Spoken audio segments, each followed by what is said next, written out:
Hello, I'm Seth Albaum, editor of LynnHappens.com, a project of my company, Upside Media, LLC. Welcome to the first LynnHappens.com Candidates Forum, produced exclusively for the web. I'd like to thank Jolene Kelly, manager of this beautiful gallery here in the LynnArts building, 25 Exchange Street, in the heart of the downtown Lynn Cultural District. This wonderful building is merging with the Lynn Museum, making for an arts, culture, and history and performance campus. There's a theater in here as well. And space is available for you to rent for any of your artistic endeavors. This forum is different from most. In a few minutes, I'll go where I'm more comfortable, that's behind the camera, and the three candidates will be in my place. In this forum, the candidates are asking as well as answering questions. Each candidate will ask 3 questions, and all 3 will have up to 3 minutes to answer each one, including their own. There will be 1 question per round. In this Lynn Happens forum, you will be able to evaluate the 3 contenders for the 11th Essex District State Representative, not only for how they answer questions, but for how they ask questions. I present to you Lynn School Committee member Charlie Gallo, Lynn activist Aikaterini Koudanis, and Lynn City Councilor at Large Brendan Crighton, and tonight's timekeeper, Ken Coder. Hello, my name is Aikaterini Koudanis, and I wish to say thank you to Seth Albaum for Lynn Happens for hosting this forum. And a little about myself. I'm an architectural planning consultant in the private industry, and my second passion is environmental and political activism. I like to fight big bullies and corporations, and well, before I get into what I do for the community, I also graduated from Wentworth Institute of Technology in 1997, and I'm a Lynn girl from St. Mary's, graduated in 1991. I like to fight big corporations. I fought off Walmart. I'm currently fighting Partners from removing hospital services from Union Hospital. And I'm running to improve fairness in government, clean air and water, increasing good jobs with improving our infrastructure, and good health, and for good quality of life for all. Thank you. Hi, my name is Charlie Gallo, and I first want to thank Seth and Lynn Happens and Ken, our timekeeper, and also thanks to LynnArts for hosting this forum. Most importantly, I want to thank each and every person who's watching this forum tonight. Again, my name is Charlie Gallo. I work as a private sector attorney representing mostly senior citizens and retirees. I'm a West Lynn homeowner. I was the first in my family to graduate from college, and after that attended law school. I attended law school at night while working full-time during the day, and so hard work is something that I know a lot about. It's really something that was bred into me. In addition to working as an attorney, I teach at North Shore Community College, courses in state and local government. I've been elected and re-elected as secretary of the Lynn Democratic City Committee since 2004, back when I was 21 years old, and have supported a number of Democratic candidates and causes.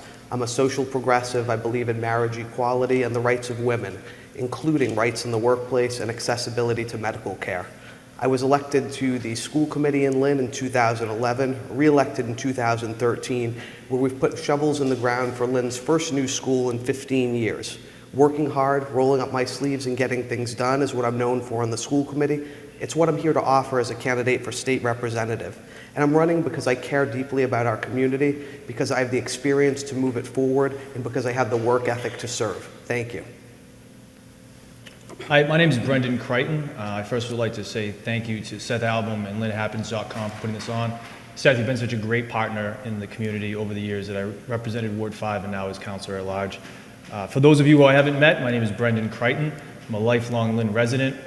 My wife Andrea and I just recently purchased a home down the street. Really everything I am today is a result of my family and the strong community that I was raised in. From kindergarten through my graduation at Lynn Classical, I've taken full advantage of our public school system. I've played on every field, in court, took advantage of the resources up at Lynn Woods as well as Nahant Beach, and really took full advantage of all our after-school programs, youth employment, and a real strong community. I'm running for state representative simply to give back to the community that has given me so much. And because after 9 years working for State Senator Tom McGee and 4.5 years on the Lynn City Council, I believe that I'm uniquely qualified and ready to serve on day one. Thank you. Thank you. Lynn's waterfront has great potential for restaurants, entertainments, and maybe even hotels. A linkage program for developments on the waterfront would provide job training so that people in our community have the opportunity to fill jobs created through waterfront development, just like Somerville, just like Cambridge, and just like Boston. It would require approval from the state legislature. Would you support linkage in the 11th Essex District as state representative? Yes or no, and why? At this time, I could not support linkage for the city of Lynn for waterfront development. I've met numerous times with leaders in the labor community over the past 3 years to discuss this issue, and while I'm open to the conversation and certainly would never rule anything out completely, I don't feel it's the right time for Lynn. Lynn is not Boston, Lynn is not Somerville, Lynn is not Cambridge, but we can be in the future. So I think our focus should be on removing barriers for development in the downtown and on the waterfront rather than putting them up. Again, as we move forward, certainly open to the topic of linkage, and I have enjoyed the dialogue that I've shared with leaders in the community and in the labor community. But talking to folks in other gateway cities, this is not the right time for Lynn. And I think if we wanted to focus on workforce training, we could do that through the state budget and the state legislature, which one of us will be serving in. For the past 9 years, I've worked for State Senator Tom McGee, and workforce training and job training has been one of his top priorities. I've been at the table in the Senate Ways and Means office discussing with the chairman the importance of the ET Machinist program, of which we received funding again this past year. Those are the ways we can encourage job training and workforce training, and I'm proud of my record on that. And again, in the future, I hope we will have an opportunity to pursue linkage as things move along further down the line. Thank you. I support linkage 100%. Yes, this isn't Boston. Yes, this isn't Chelsea or other towns. This is Lynn, and we can scale the program to fit Lynn. There is no, this comment came up last year, and as I said, it will increase the percentage of ready-made workforce, so it will create an attraction for development. I work for a big developer in the Bahamas, and there is a different sort of linkage that we follow there, and 90% of the workforce is local. Probably, I would say 98%, we go above that requirement because we like to hire locally. And good business is good business back. It's a two-way street.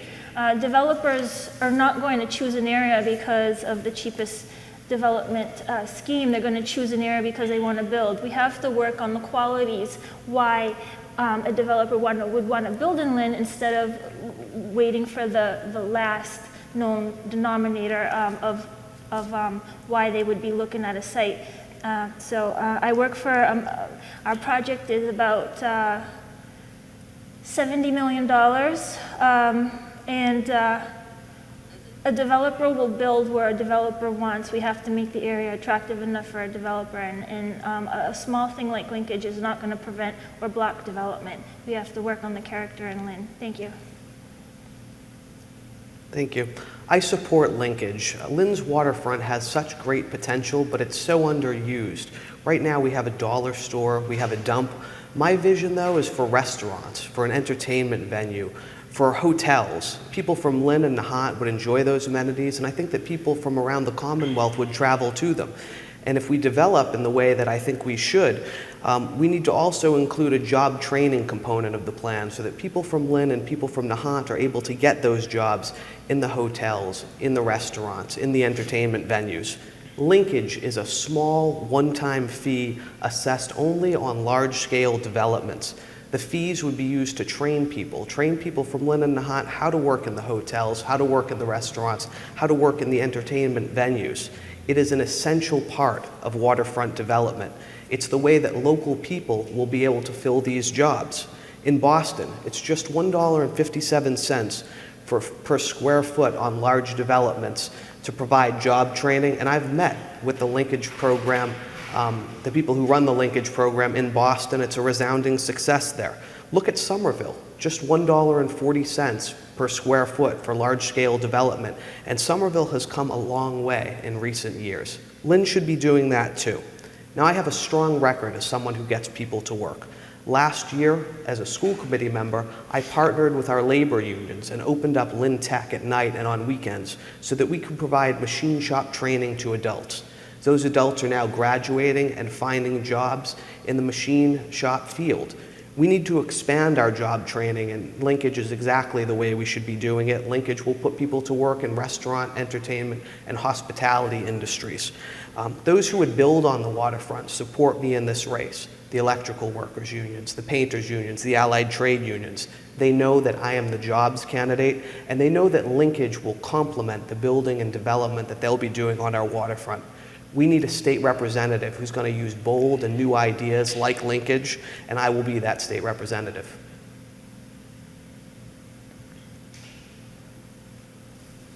Over the past few years, we made a lot of progress promoting the arts and culture in our downtown. What have you done to help the arts grow, and what would you do if elected? What have I done to make the arts grow? I've supported extras. My husband's a local artist, and I've kind of turned him into one. And I am an artist myself. I'm a 3D artist. So when there's development in the city, I use my skills to draw what I believe the development will hurt or help the community. And but in terms of what I believe we could do further, not only in downtown, but we need to expand that art display a little beyond downtown into the gateways. We don't see it at the front. We don't see art at the front of our city. What we see is something other than what the meaning of downtown and the characteristic of downtown is. My background in architecture is 3D art. And I have helped small businesses pro bono develop signage for their storefronts in an artistic way. I've done drawings for them, and and also done some interior design consulting for some small businesses pro bono without asking for any money, just to help with the character of downtown. So my, I am an artist at heart. That is my degree, and I fully support the arts in Lynn. Thank you for the question. I too fully support the emerging arts and culture district in downtown Lynn, and I think arts are so critical to the community. Number one, they make Lynn, or Nahant for that matter, a more beautiful place to live. Number two, there's potential to bring in revenues. Arts After Hours is a great organization in Lynn. I sponsor their shows each year. I think I've attended them all. I even volunteered to be an usher at one of them because I believe so much in what they're doing, bringing people to downtown Lynn through the arts.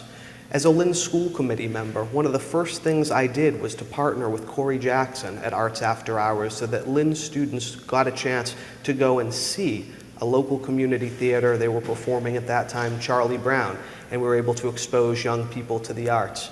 As a Lynn School Committee member in our budget, I've made sure that there have been no fees for students who want to join the band. Their uniforms are paid for within the school budget, their instruments are paid for within the school budget, and we have really a second to none music and arts program. I've been a strong supporter of that.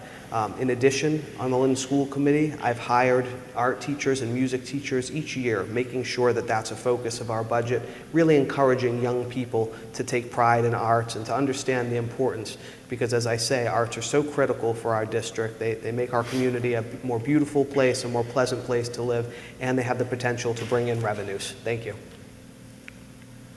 It was an honor to represent the downtown as a Ward 5 councilor for 2 terms and now as councilor at large. The arts really have the potential to attract new residents, businesses, and visitors to our downtown. So important for the economy, and it means jobs and opportunities for our citizens. I led the charge as a city councilor to invest in our Lynn Auditorium, which has had great success. We talked to a lot of business owners down here, a lot of the new restaurants that have popped up. They cite the success of the auditorium and the vibrant downtown that it brings with it. Additionally, I was one of the first members of the board of directors for Arts After Hours. It's such an important group, that continues to have really a strong effect on the downtown in terms of its theater performances as well as a number of the events. I also encourage folks to go check out Shakespeare up at High Rock Tower. They're playing Henry V right now.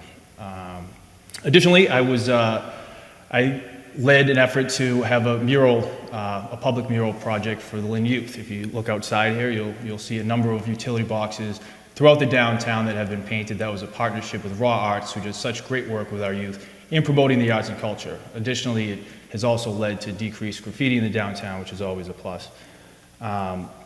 Also, I've been working on a public arts ordinance recently that would include a public arts commission to help take this to a whole nother level. And we've been talking with different owners of public infrastructure, including the MBTA, to utilize their properties more for public art. And this fall, we're going to be partnering again with RAW to have another mural along the MBTA wall over here, which has been a great project to be a part of. So really, it's bringing people downtown, it's creating jobs, and it's encouraging activity in an area that we need. It's so important. If elected, I would work closely with my colleagues in the legislature, as well as folks at Mass Cultural Council, our Lynn Downtown Cultural District Director, and others to make sure that we always have proper funding for the arts. It's so important to our community. Thank you.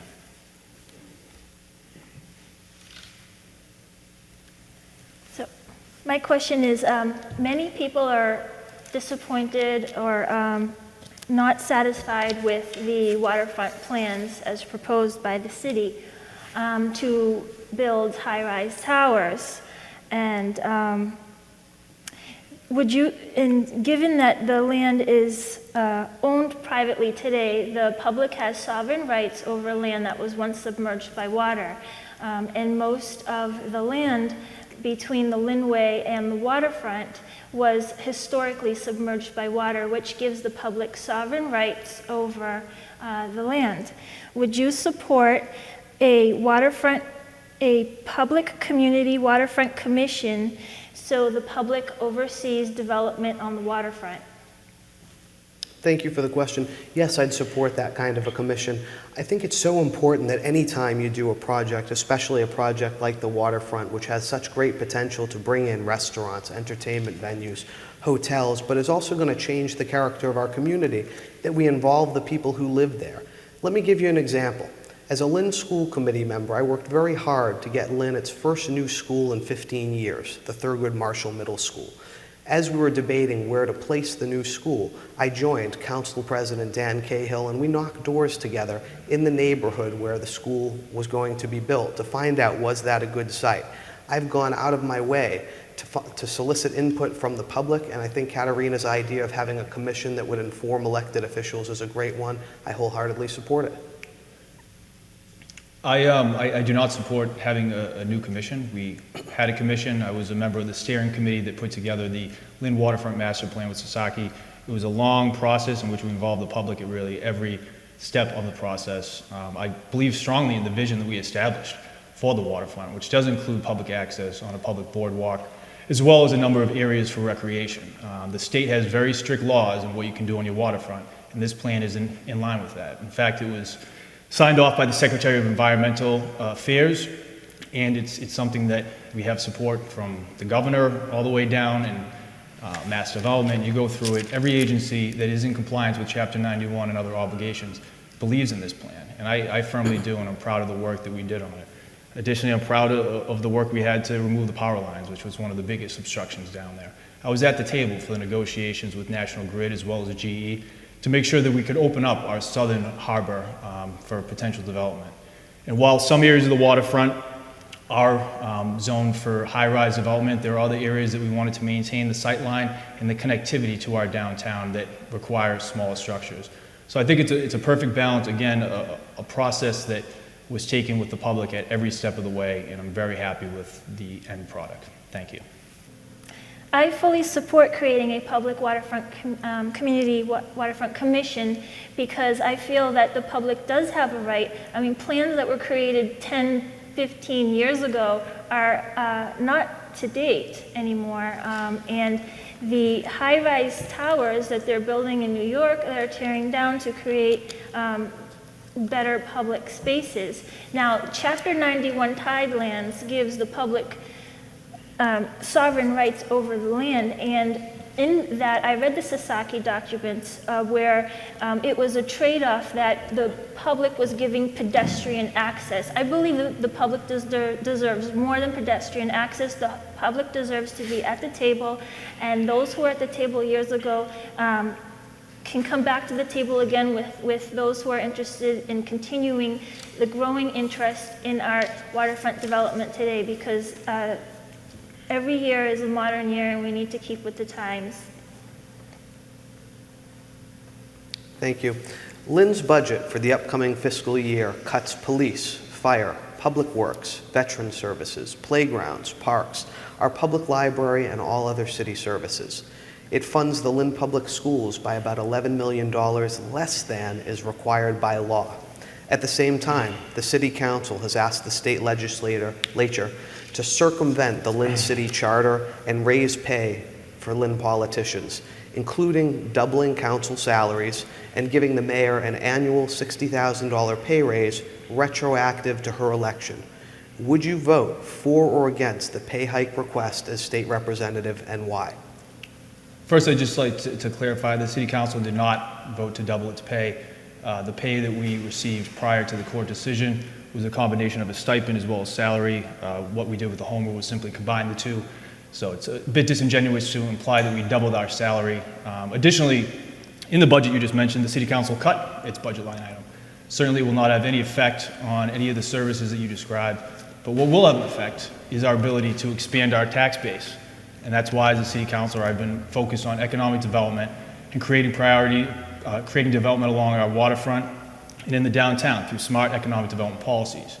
That includes expedited permitting on our waterfront, as well as a rezoning in the downtown that will take away barriers for development of restaurants, research and development offices, arts and cultural entities, and a whole lot others. It will also encourage using up all of our density in the downtown and make it a more walkable and vibrant community. So these are the ways we create jobs, and these are the ways that we increase revenue for the city. And when we're able to do that, we're able to provide the services that folks need on the ground level. As ward councilor, that was always my priority, the residents of the city. Making sure that DPW as well as ISD and really all the services in the city are being provided at the highest possible level. And again, it comes down to how do we get there? It's by creating jobs and opportunities. That's the way that we're able to increase our budget. As a legislature, it is your role to file a home rule petition, so of a unanimous vote of the local legislative body and the approval of a chief executive. So I would certainly file it, and again, we're going to move forward as a city by growing our economy and growing our budget that way. Thank you. I objected. I spoke in opposition at the City Council hearing on the raise for the mayor, which indirectly increased the raises for council. And I mentioned in the public hearing that there are other services in the city that need attending to before elected officials increase their own raises. Now, part of the issue that is being included here is that the school budget is underfunded. And that was addressed in the public hearing as how could we say yes to increasing the officials' raises while the net school spending budget was underfunded by millions, and the net school spending, not the school budget itself. Now, the education budget is funded at 44.63%. The issue was that the net school spending was underfunded, meaning there were items in that should have been on the city budget, like the teacher's retirement, which was millions of dollars. And now, with that correction going onto the city budget, there would have been no room for increasing department head raises and elected official raises, and that money would have been left open to be spent on schools as needed to increase the maintenance of buildings, buy school supplies. And so with that fix, we can have the proper numbers to decide whether or not a raise is due. Thank you. I will vote against the pay hike request as state representative, and we need a state representative who's going to prioritize funding to fully fund our schools, to make sure that our police are on the streets, to preserve programs like the Library Page program, which is cut this year, which puts Lynn students to work in the libraries during the summers, to keep our roads and sidewalks safe, to keep our beaches and woods clean. I have a strong record of fighting for funding for my constituents, and if you've watched school committee meetings, you see me fighting for funding to update textbooks. You see me fighting for funding to put librarians in all school libraries. And that's a big difference between me and my friend, Councilor Brendan Crighton. This year, Brendan voted to ask the state legislature to raise pay for Lynn politicians, including doubling his own salary and including raising the mayor's pay by $60,000 a year retroactively to her date of election. And in response to Brendan's earlier remarks, it was in fact a doubling. The court said councilors were entitled to $12,000 a year. The council voted to double that, and to suggest that they didn't is disingenuous. People may not realize this, but part of the initial package on the pay raise included pensions for school committee members. It included full health insurance benefits for school committee members. And I, and at least two of my colleagues on the school committee, called City Council President Dan Cahill and said, no, now's the wrong time. We do not want a raise. We do not want an increase. And that's a big difference between myself and between my friend Brendan. My priority is to use tax dollars for our community, not to raise my own pay.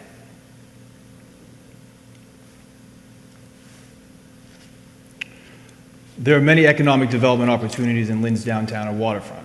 What have you done to promote economic development, and what would you do if elected? I would create a public waterfront commission so the public has a chance to input on the development of the waterfront. I will use my skills pro bono to design, so we don't have to spend millions of dollars again on Sasaki, and incorporate what the public wants through public hearings. What I've done research, and I found that the public has public rights, sovereign rights over the land. And I work in the private industry. I'm not in office right now, but if I'm in office, I will fight for what people want. Thank you. Again, I support the Waterfront Commission. Again, I support linkage, which is a way to provide job training to Lynn and Nahant residents for the new developments that should be occurring on our waterfront. I believe in a robust and safe downtown, as well as waterfront, as well as Boston Street. I'm a strong supporter of job training programs, the E-Team machine shop training program at Lynn Tech, where we actually trained adults to go out and work, and they are getting jobs. I also think that we need to learn from our past a little bit. In 2010, the VNA was granted permission to build Lynn's largest development in recent years. That's their new facility at the corner of Market and Broad Streets. And the motion was made by Councilor Crighton to allow the building. The motion did not include a requirement for commercial space, and it absolutely should have. The building sits between the commuter rail and North Shore Community College. The lobby would be a perfect place for a coffee shop, a sandwich shop, a small market. Instead, the lobby is vacant and the building is fenced in. The lobby could be frequented by commuters looking for a cup of coffee on their way to work. It could be frequented by students from North Shore Community College looking for a bite to eat between classes. But the motion didn't require commercial space. The lobby could have been an opportunity for someone to start a small business, to provide for themselves, to provide for their family. But the Crighton motion missed the opportunity to create small businesses, missed the opportunity to create jobs. This, again, illustrates a difference between my friend Brendan and I. I believe in supporting development, supporting small businesses. And if you want a robust downtown, if you want a robust waterfront, a robust Boston Street, one that's safe, one where you can shop, where commerce can go on, then I'm your candidate. So I have to respectfully disagree with my opponent. As a new Ward 5 city councilor down there, I fought leadership every step of the way in terms of the VNA building, and really made a number of demands that unfortunately we could not get the vote on. The commercial space, so I do disagree. There is space available, and it was something that I felt strongly about. As someone that's worked in the State House for over 9 years, I've been focused on transit-oriented development, and this parcel was really a prime example of what we could make happen down there. Unfortunately, unable to get the votes, I was very involved with a number of residents, including some in this room, to try to push for that, as well as the opposition to the fence, a number of other areas. But you know, you live to fight another day, and that's why I've been working hard to make sure that we have transit-oriented opportunities in the downtown as well as the waterfront. We right now have a commuter ferry leaving Lynn every day to head into Boston. It has been a great success of bringing in residents from all over the area to come down. That's a project that I've worked on since I started in Senator McGee's office, and I'm proud to see it through. Additionally, in the downtown, we've made big investments in our auditorium, as well as the Commons, the Grand Army of the Republic building, a number of other entities. And on the waterfront, our infrastructure investment bond provided funds for Seaport Marina to improve that marina, which really hadn't been taken care of in years. So again, I'm focused on the economy, and unlike my opponents, I have a record of success in that area. While the V&A didn't turn out as great as I would have liked it to, we're paving the way through new rezoning in the downtown to essentially force folks, or developers rather, to have commercial entities on the first floor, and also encouraging them to go higher to make their projects more viable. I'll continue to fight for these projects and continue to fight for these priorities. If elected, it's all about creating jobs and opportunities in our district, and I'm the only candidate here with a record of success in that area. Thank you. I have a number of questions, but since we're talking about the V&A and success, I think that was a terrible, that was not a success in terms of the commercial and art culture that we want to introduce into the downtown area. The V&A is a very respectable organization, but did you know that the council rezoned the lot to fit the V&A? So it was, we're giving a vendor a use without a demand. The public demanded commercial storefronts on the ground floor level, yet the community could not receive that because the V&A said that they had no experience being a landlord. But did you know that the V&A has two subsidiaries?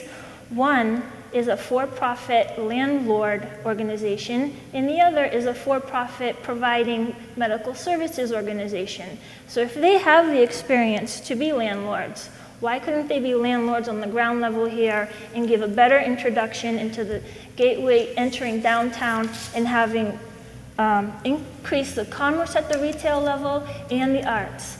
At the center of transportation, we have the train and the buses that come into downtown Lynn. That would have been a huge boom bus image for Lynn right there in the center.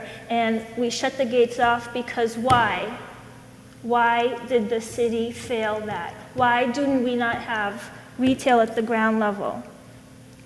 So my question is, did you know that the V&A had two for-profit subsidiaries and we treated them as a nonprofit? And second, why couldn't we have retail at the ground level?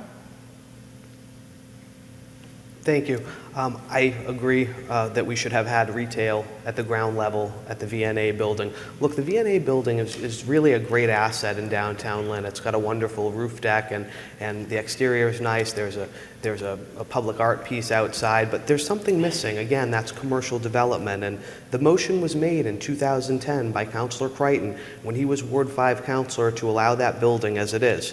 The building sits between the commuter rail and North Shore Community College.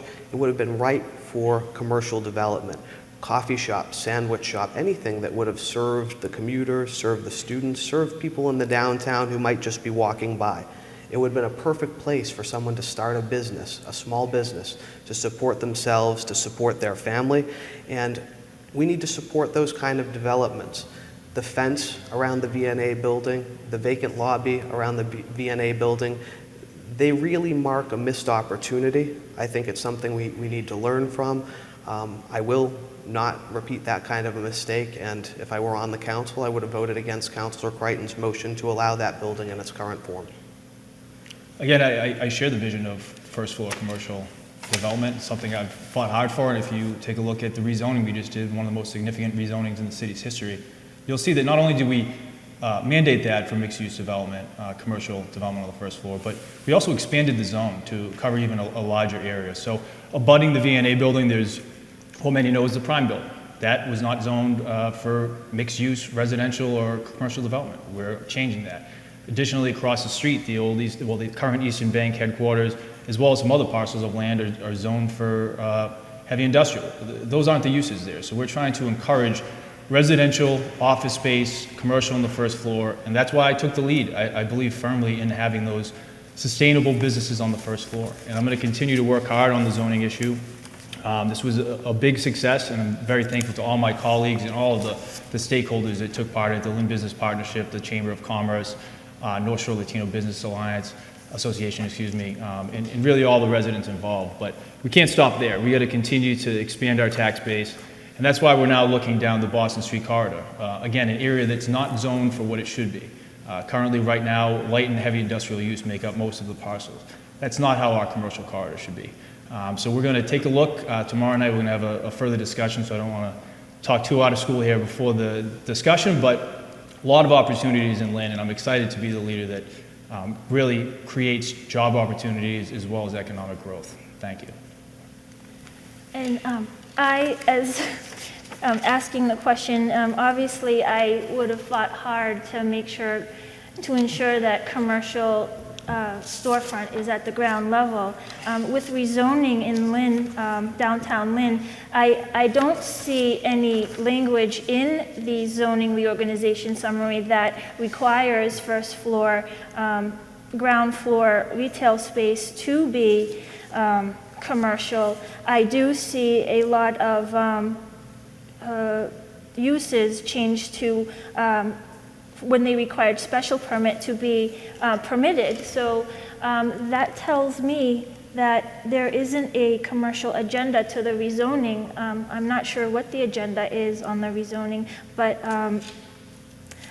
what I've seen is our commercial sites have been turned into dead-end residential projects for the economy, or nonprofit organizations which just do not provide enough tax base for the city. Thank you. I'm going to go for the shortest question of the night, and my question is, what are your thoughts on the recent renovation of the Nahant Causeway? That is a very short question, Charlie. I'm very proud of the work that we did on the Nahant Causeway. It's something that Senator McGee and Representative Walsh worked so hard for so many years to secure. One of the biggest capital projects I think the area has seen in quite some time. And I know from door knocking over in Nahant as well as in Westland, there are some concerns about access to the beach in terms of lost parking spots. While it's a concern of mine, I certainly feel that the safety of the roadway was most important. And when working with DCR engineers and the Commissioner of DCR, we wanted to make sure that the flooding issues as well as the structural issues were protected. A number of the landscaping techniques they use there will help prevent that, as well as other types of erosion. Additionally, DCR is in the business of recreation and conservation. So this is supposed to be an environment for the environment. And I think if you go down there now, everyone can be really proud of the progress we've made. It is a safe roadway, it's a protected roadway, and it's really a beautiful asset for the city. I think we can look to other ways to provide better access to the beach, and that throwing more concrete on what is one of our most beautiful assets as a district is not the solution to that. So we've been in communication with a number of folks to see if there are other options for transportation, to safe and affordable transportation to get folks down to the beach. But the response down there has really been great, overwhelming positive. There were a few issues with traffic early on, but anytime you have a $20 million project as significant as this, you're gonna have hiccups here and there. But again, very proud of the work that I've done on this, and 100% supportive. Thank you. The high reduction in parking spaces is a little worrisome. I believe it's more than a little hiccup, but there are positives to the project. There's an increase in the dune to prevent erosion. But for a green project, I'm kind of disappointed in the Department of Recreation that it's a parking lot that's not used in the winter, so why pave it? To be green would be to use another material that allows the water to percolate through the ground, and asphalt is one of the worst global environmental violators, and that's quite a large space, a lot of pavement that could have been avoided. The stone garden, didn't understand at first, but there were a few accidents in there. Where there's some seating spaces, but I think it could have been rearranged a little better on some design issues. But the traffic backs all the way up to my house, and it backs up into other Nahant neighborhoods. So I don't see how reducing parking spaces would have helped the traffic, but it increased it, and I think it's really just population control. I think maybe that was the underlying agenda. I'm not sure. Thank you. And you know, I think we could have done a lot better with the Nahant Causeway. And I think what we need is a state representative who's always wanting to do better, who doesn't believe there's a finish line with respect to improving Lynn, with respect to improving Nahant. We need a state representative who doesn't settle for the status quo. Look, the Nahant Causeway has some successes. The lighting is really well done. The beach environment has been taken into account. The sand dunes have been preserved. I applaud that, and I applaud the good work that Representative Walsh and Senator Tom McGee have done in those areas. But there are serious problems. 300 parking spaces were removed. So if you're from Lynn, expect to be in traffic, maybe for hours, along the whole 1.5 miles of the causeway, waiting to find parking where there is none. And there's no alternative to driving. If we're reducing parking spaces, we should have looked at something creative like a Lynn to Nahant shuttle. We didn't. If you're from Nahant, then you know on a hot summer day, the entire left lane of the causeway is devoted to beach traffic, and the only way in and out of Nahant is on the right lane. So it makes it slower to drive into Nahant. It increases traffic. That in turn increases pollution. And there's a public safety issue because there's no real way for an emergency vehicle to get down the causeway and into Nahant. I think we need a state representative who has a vision to do better, who's not satisfied with the status quo. The causeway is a project that illustrates it. It's critical to Nahant, and it's critical to Lynn, and it's a project where we could have done better. This year, there will be a ballot question to repeal the gas tax being tied to inflation. If this passes, we will face a significant shortfall in the money that we need to adequately invest in our transportation system. If elected, what would you do to replace that lost revenue should the ballot initiative pass?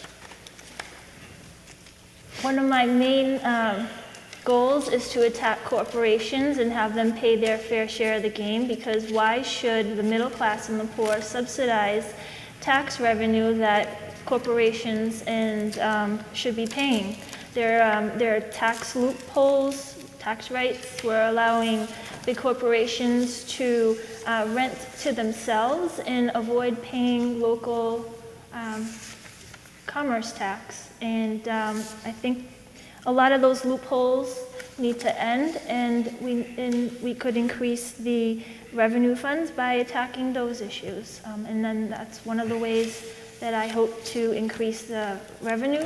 Another way would be to reorganize how we use our spending on roadways. And as I said earlier, we do not need to pave everything. We could save costs there. There's non-travel lanes. There are lanes that the causeway, for example, we don't use in the winter that didn't need to be paved, and that could have been a huge savings.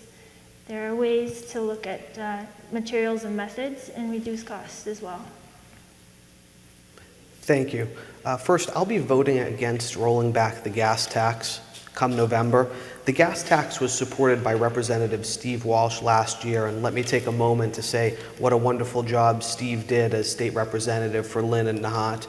He had a lot of courage on this vote, and he voted correctly. And he was right. It was the first gas tax increase since 1993, which was 23 years ago.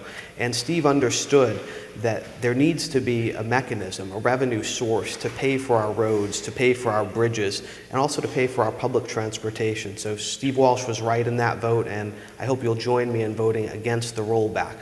If the rollback passes, we need to look at other ways of raising revenue. And I think the first thing we need to look at is raising the tax rate for the wealthy individuals, wealthy investors, and wealthy corporations. They should have to pay their fair share.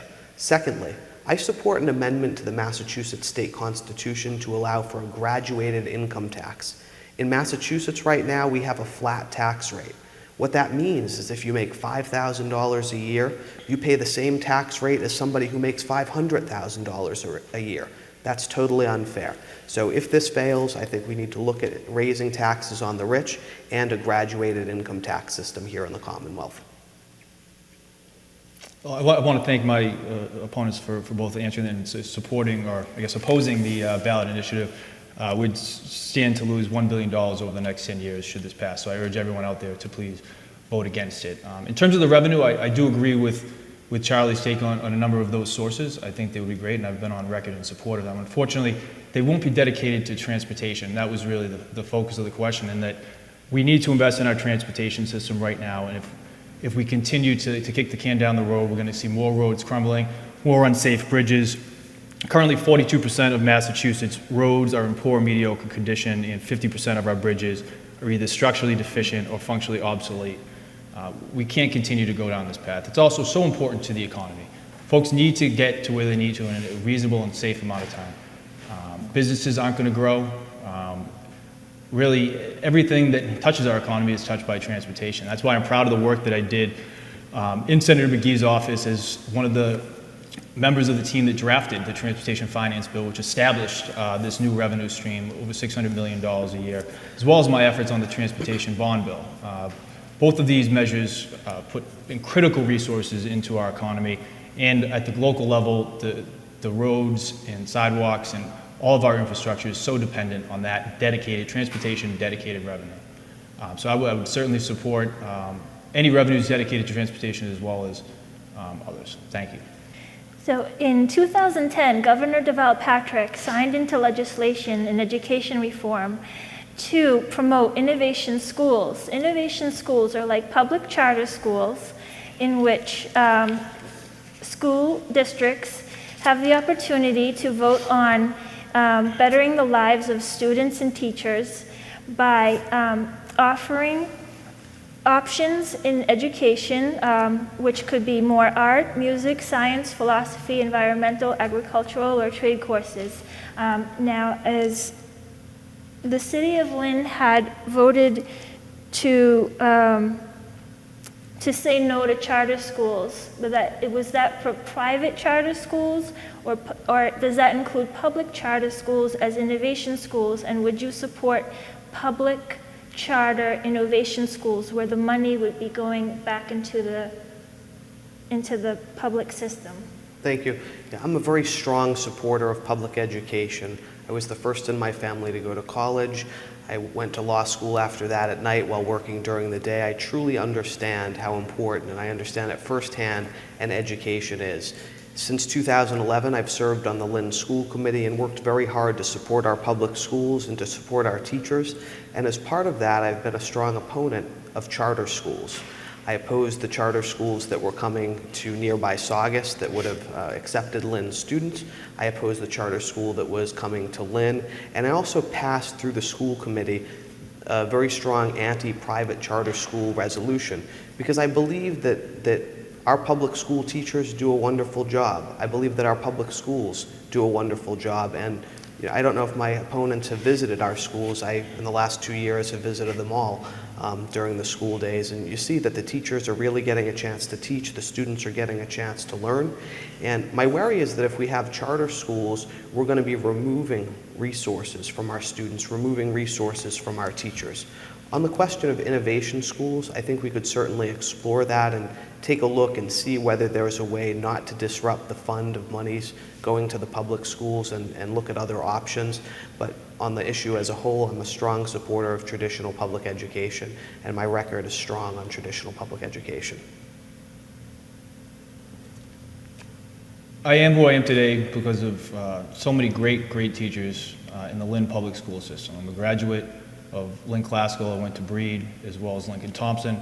The education I received there was top-notch. And to think that resources could be shifted away from our traditional Lynn public schools, or Nahant schools for that matter, to go towards charter schools is something that I can't be in favor of. And that's why I've been strongly opposed to charter schools. I've been on record, I've testified.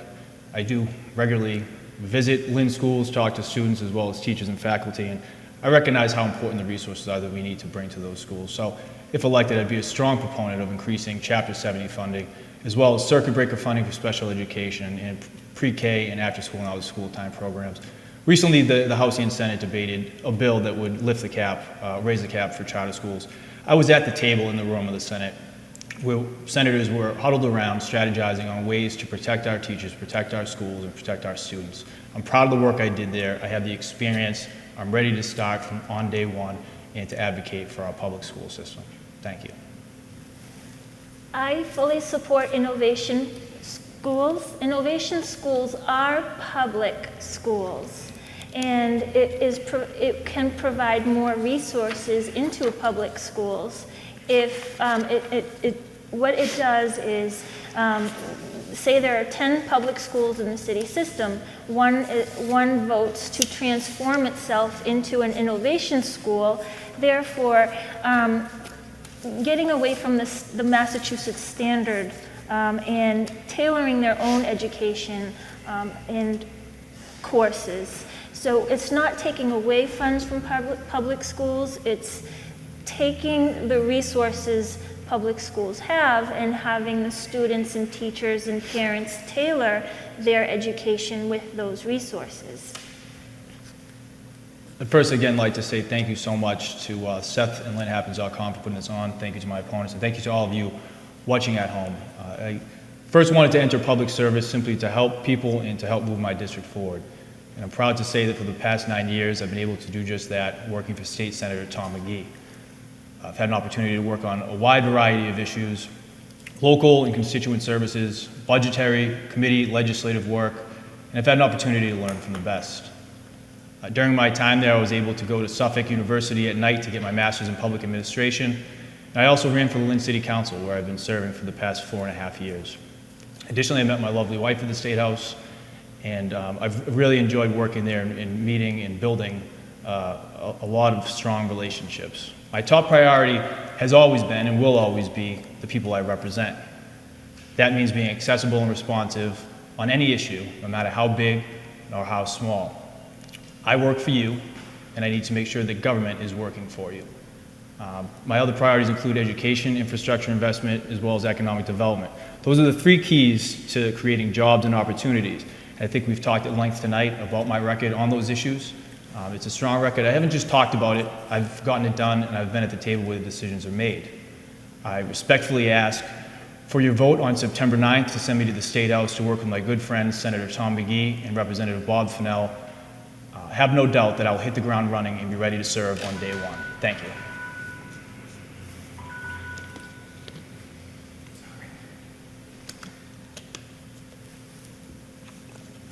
Thank you again to Seth and to LynnHappens for hosting this forum. Thanks to Ken, our timekeeper, and to LynnArts, and especially a big thank you to each and every person who's taking the time to watch this forum. You should be commended for being informed voters. Thanks to Katerina, who I've gotten to know during this campaign, and she's becoming a friend. And thanks to Brendan, who's been a longtime friend, even though we sometimes disagree on the issues. It's been a pleasure to sit at the table with the both of them. You know, we've talked a lot about the issues tonight. One thing I want to mention, though, is my reputation for being an open, honest, accessible, responsive public official in my role as a school committee member. I'm someone who returns phone calls. I'm someone who replies to emails. I'm available through social media. I'm at a myriad of events around the city, and I'm doing the work. That's what I'm also offering as a candidate for state representative. I'm running to be your state representative because I care deeply about our community, because I have the experience in both the private and public sector to serve, and because I have the work ethic that our district needs. The primary election is Tuesday, September 9th. On that day, I respectfully ask for your vote, and I respectfully ask for the votes of your friends, families, and neighbors. Again, my name is Charlie Gallo, and thank you for your consideration. I wish to thank Seth Album and LynnHappens for hosting this forum, and Charlie Gallo and Brendan Crighton for being wonderful forum opponents, I should say. Not opponents, I don't know what the word is. And LynnArts for allowing us to use the space, and for the viewers who have taken the time to make educated decisions in the democratic process.